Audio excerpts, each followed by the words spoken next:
Alright guys, I am back out here in the cattle yard working with these cows, and I noticed a bump on one of my bulls here. Take a look at this. He's got a really big bump right on his cheek, and it is pretty hard right here. Look at that thing. Whew. And this is Anubis, so he's not as friendly as my other cow.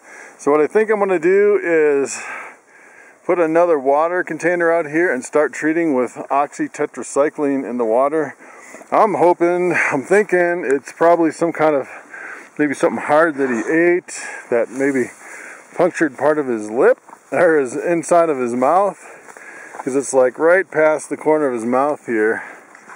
And maybe it's an infection we can treat with oxytetracycline. And he is a big boy. He weighs probably 2,000 pounds. So I'm going to start the treatment really soon. Okay, so I'm getting ready to set up a second water tank here for some medicated water that the whole herd can drink. And if they all drink out of that water, if I have any other ailments in the herd, it should cure them all. So take a look at this. I actually upgraded my hose to this black rubber hose. And you know, up here in the mountains of Colorado, it is really cold. And ooh, oh, yes, that is an electric fence. Ooh, I just got shocked. Whew, yeah, stay away from the yellow wire. You will get shocked with 16 joules.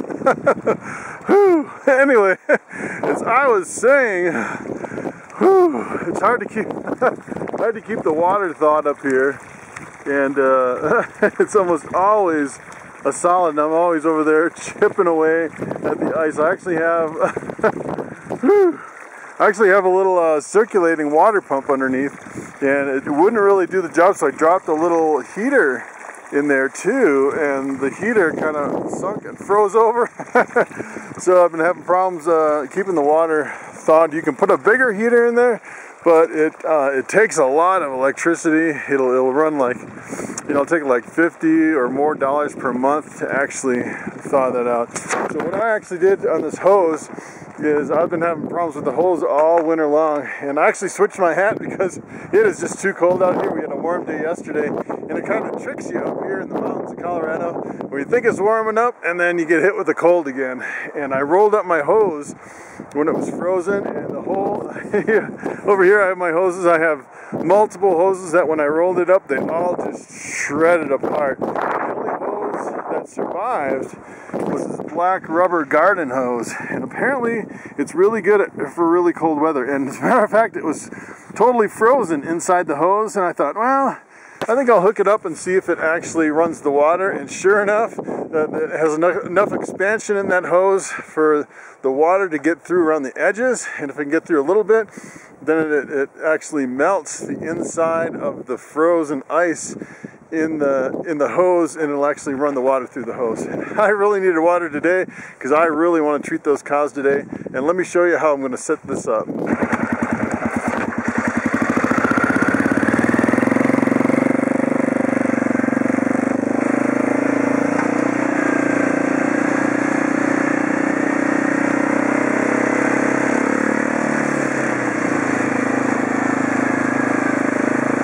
Okay, so I just went down to the barn and tried to look at what else I had for water containers, and I have this little 40-gallon water tank here.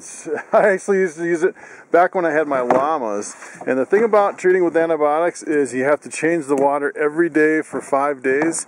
So you don't want a whole lot. I kind of wish it was bigger than this, because I'm thinking they might drink through this within probably twice a day. They might plow that down. So I'm thinking I might have to come out here 2 times a day to change this water. Okay, so here comes the tricky part, is getting this water container by the water tank, but I need to block the cows from drinking from the main water tank. And I might have to get pretty clever using another panel or two to set that up. Alright, well, I have everybody's attention with the new little water tank, and that thing looks really small compared to those big bulls.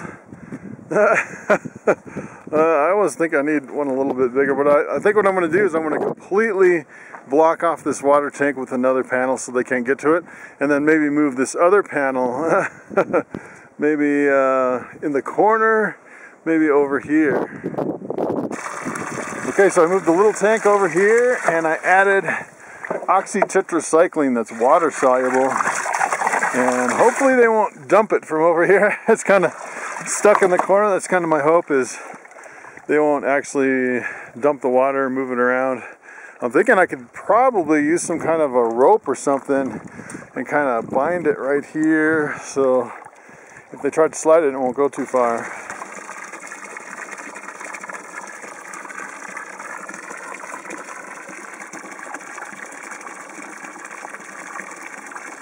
Alright, so both bulls got into that water tank, and I decided to step aside because I don't want to get between the bull and the fence. Those bulls are really massive.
Alright, so for the final touch, I put a little piece of baling twine on here. It's the small baling twine, just in case it starts getting empty and they try to move it around. Hopefully, that'll keep it from sliding around.